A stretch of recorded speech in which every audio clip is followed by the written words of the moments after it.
ചേട്ടാ, മുൻ പ്രധാനമന്ത്രി മൻമോഹൻ സിംഗ് നമ്മെ വിട്ട് പിരിഞ്ഞിട്ട് ദിവസങ്ങളേ ആയുള്ളൂ. രാജ്യം അതിൻ്റെ ഒരു ദുഃഖാർദ്ധമായ മനസ്സുകളുമായി മുന്നോട്ട് പോവുകയാണ്. ഔദ്യോഗിക പരിപാടികളൊക്കെ തന്നെ മാറ്റിവെച്ചു. അപ്പോൾ നമ്മുടെ ലോക്സഭാ പ്രതിപക്ഷ നേതാവ് രാജ്യം വിടുകയാണ്. രാജ്യം വിടുന്നത് ആഘോഷ തിമിർപ്പിലേക്കാണ് എന്നാണ് അറിയാൻ സാധിക്കുന്നത്. എന്താണ് മനസ്സിലാക്കിയത്? രാഹുൽ ഗാന്ധി വിയറ്റ്നാമിലേക്ക് പോകുന്നത് അദ്ദേഹത്തിൻ്റെ സ്വകാര്യ സന്ദർശനമാണ് എന്ന് പറയുന്നു. അതിനകത്ത് കുറ്റപ്പെടുത്താനാവില്ല. പക്ഷേ ഇവിടെ ശ്രദ്ധിക്കേണ്ടത് മുൻ പ്രധാനമന്ത്രി, ഭാരതത്തിലെ ആദ്യത്തെ സിഖ് വംശജനായ പ്രധാനമന്ത്രി, കോൺഗ്രസിൻ്റെ അനിശ്ചിതനായ നേതാവ്, ഈ മഹാഭൂരിപക്ഷം വരുന്ന കോൺഗ്രസ് പ്രവർത്തകരെയും ഒരു തുടർ ഭരണത്തിലേക്ക് കൊണ്ടുവന്ന് ഭാരതത്തിൽ ഒരു ഉണർവുണ്ടാക്കിയ പ്രധാനമന്ത്രി, കോൺഗ്രസ് തന്നെ അവകാശപ്പെടുന്ന ഒരു നല്ല ഭരണം കാഴ്ചവെച്ചു എന്ന് കോൺഗ്രസ് അവകാശപ്പെടുന്ന ഒരു പ്രധാനമന്ത്രി, അദ്ദേഹം മരിച്ചിട്ട് ദിവസങ്ങളെ ആയുള്ളൂ. അദ്ദേഹത്തിൻ്റെ ഔദ്യോഗിക ദുഃഖാചരണം തീർന്നിട്ടില്ല. 7 ദിവസത്തെ ഔദ്യോഗിക ദുഃഖാചരണം ഗവൺമെൻറ് പ്രഖ്യാപിച്ചിരിക്കും. നമ്മുടെ ഉപരാഷ്ട്രപതി വർക്കല ശിവഗിരി തീർത്ഥാടനത്തിന് ഉദ്ഘാടനം ചെയ്യാൻ വരേണ്ടതാണ്. അദ്ദേഹം ഇതുകൊണ്ട് വന്നില്ല. പ്രധാനമന്ത്രിയുടെയും രാഷ്ട്രപതിയുടെയും ഉപരാഷ്ട്രപതിയുടെയും എല്ലാ പരിപാടികളും റദ്ദ് ചെയ്തു. അങ്ങനെ ഇരിക്കുമ്പോഴാണ് നാളെ നടക്കാൻ പോകുന്ന അല്ലെങ്കിൽ മറ്റന്നാൾ പുതുവർഷ പുലരി ആഘോഷിക്കാൻ വേണ്ടി വിയറ്റ്നാമിലേക്ക് പോകുന്നത്. 40-ാം പിറന്നാൾ ആഘോഷിക്കാൻ 40 പെൺകുട്ടികളുമായി പുറത്തേക്ക് പോയ ഒരു കഥയൊക്കെ ഇവിടെ പ്രചാരത്തിലുണ്ടായിരുന്നു. ഞാനതൊന്നും ഇപ്പോൾ പറയുന്നില്ല.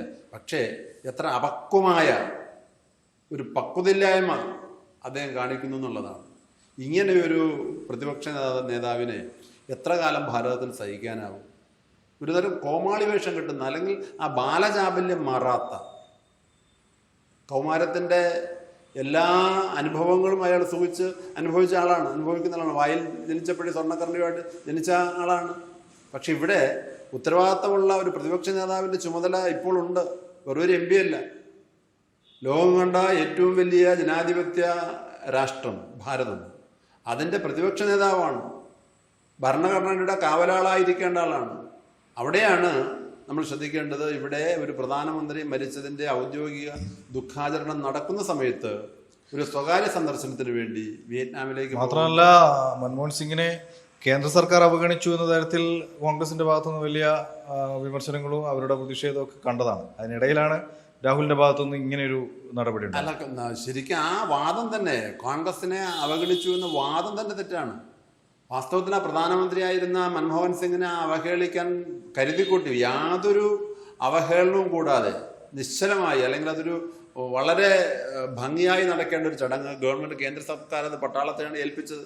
ശവസംസ്കാര ചടങ്ങിൽ അവർ വളരെ ക്ലീനായിട്ട് ചെയ്യുമ്പോഴാണ് ഈ ദുരാരോപണം കൊണ്ടുവന്നത്. യാതൊരു വാസ്തവുമില്ലാത്ത ആരോപണം. അപ്പം അവിടെയും ഒരു കളങ്കിതനായ വ്യക്തിയാണ് മൻമോഹൻ സിംഗ് എന്ന് വരുത്തി തീർക്കാനുള്ള ബോധപൂർവമായ ശ്രമം. അതായത് നെഹ്റു കുടുംബത്തിലെ ഒരാളല്ലാതെ ആരും ഈ ഭാരതത്തിൽ അങ്ങനെ സത്പേര് സമ്പാദിച്ചു പോണ്ട. അത് ജീവിച്ചിരിക്കുമ്പോഴോ ആവട്ടെ മരിക്കുമ്പോഴാകട്ടെ, നെഹ്റു കുടുംബത്തിലെ ആളാണെങ്കിൽ സത്പേര് സമ്പാദിച്ചാൽ മതി, ഇല്ലാത്തവരൊന്നും ദുഷ്പേരുമായിട്ട് പോയാൽ മതി. അതിൻ്റെ ഒരു തെളിവാണ് ഈ അനാവശ്യമായ വിവാദം. എന്നിട്ടെന്താ ഇന്നലെ സംഭവിച്ചത്? മൻമോഹൻ സിംഗിൻ്റെ ദിഗംബേഡ്കട്ടിൽ അദ്ദേഹത്തിൻ്റെ ഈ ഭൗതിക അവശിഷ്ടങ്ങൾ ശേഖരിക്കാൻ, അത് യമുനയിൽ ഒഴുക്കാൻ കുടുംബാംഗങ്ങൾ മാത്രമാണ് ഉണ്ടായിരുന്നത്. ഗവൺമെൻറ് ഭാഗത്തു നിന്ന് 1-2 പ്രതിനിധികളുണ്ടായിരുന്നു. പക്ഷേ കോൺഗ്രസിൻ്റെ ഏതെങ്കിലും ഒരു വ്യക്തി, മല്ലികാർജുൻ ഖാർഗെയോ നെഹ്റു കുടുംബത്തിലെ പുതിയ കുട്ടിരാജാക്കന്മാരോ അല്ലെങ്കിൽ ആരും തന്നെ അതിനുണ്ടായിരുന്നില്ല. അപ്പോൾ എങ്ങനെയാണ് ഇവരുടെ സമീപനം മൻമോഹൻ സിംഗിനോട്? അദ്ദേഹത്തിൻ്റെ ഭൗതിക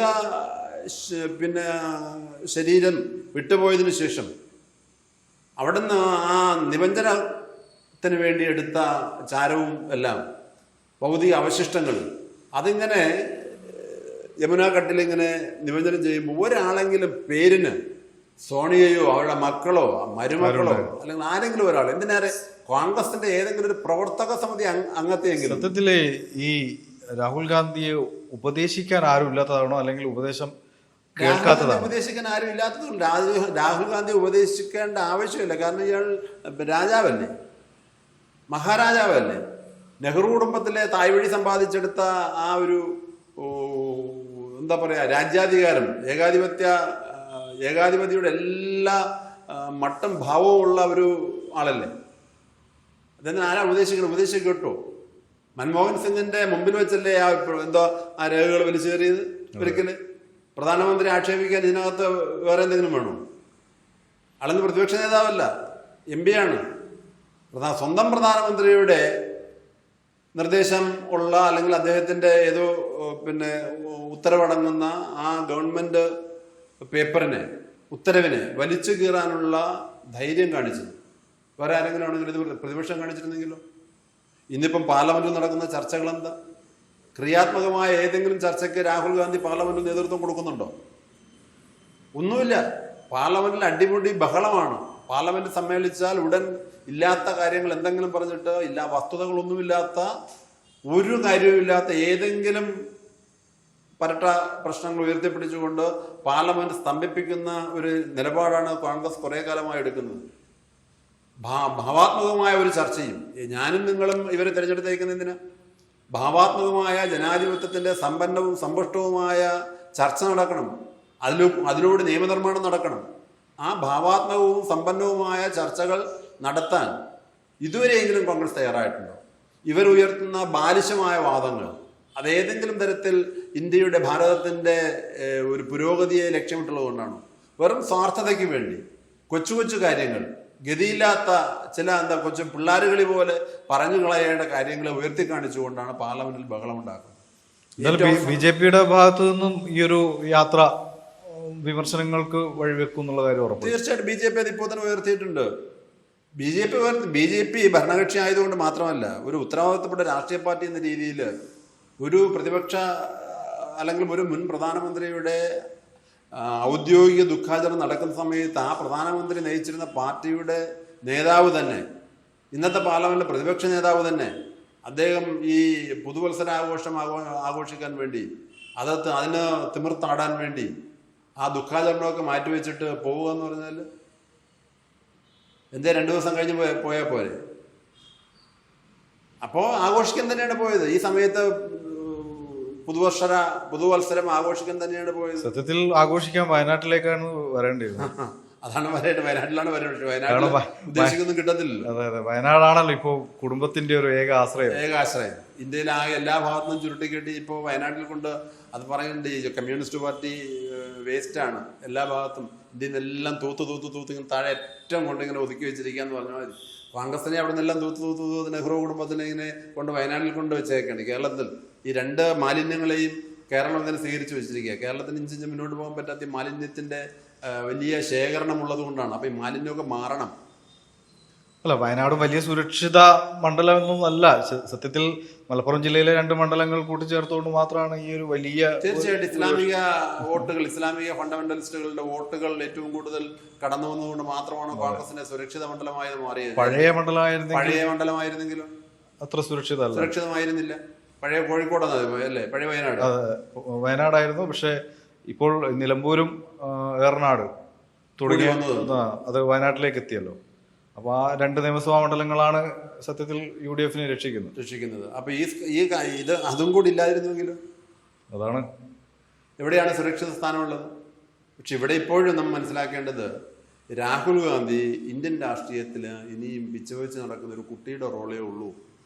പക്വമായ ഒരു തീരുമാനവും അയാളുടെ ഭാഗത്ത് വരുന്നില്ല. അദ്ദേഹത്തിന് ഇതൊരു വെറും കുട്ടിക്കളി മാത്രമാണ്. എത്ര വൃത്തികെട്ട രീതിയിലാണ് പാർലമെന്റ് പെരുമാറുക. പലപ്പോഴും കണ്ടിട്ടില്ലേ അയാളുടെ പെരുമാറ്റം തന്നെ മുതിർന്നവരോട്? ചിലപ്പോൾ നരേന്ദ്രമോദിയെ പോയി കെട്ടിപ്പിടിക്കുക, കണ്ണടിച്ച് കാണിക്കുക, കണ്ണറിയി കാണിക്കുക. നമ്മുടെ ഇവരുണ്ടല്ലോ, മുൻ മന്ത്രി അമേദിയിൽ രാഹുലിനെ തോൽപ്പിച്ച സ്മൃതി ഇറാനിക്ക് നേരെ കണ്ണറിയി കാണിക്കുക. ഒരു 4ാം കട പൂവാലൻ കാണിക്കുന്ന അതേ ഒരു മനസ്സ് അല്ലെങ്കിൽ അതേ ഒരു പ്രവൃത്തിയാണ് പാർലമെന്റിലും കാണിക്കുക.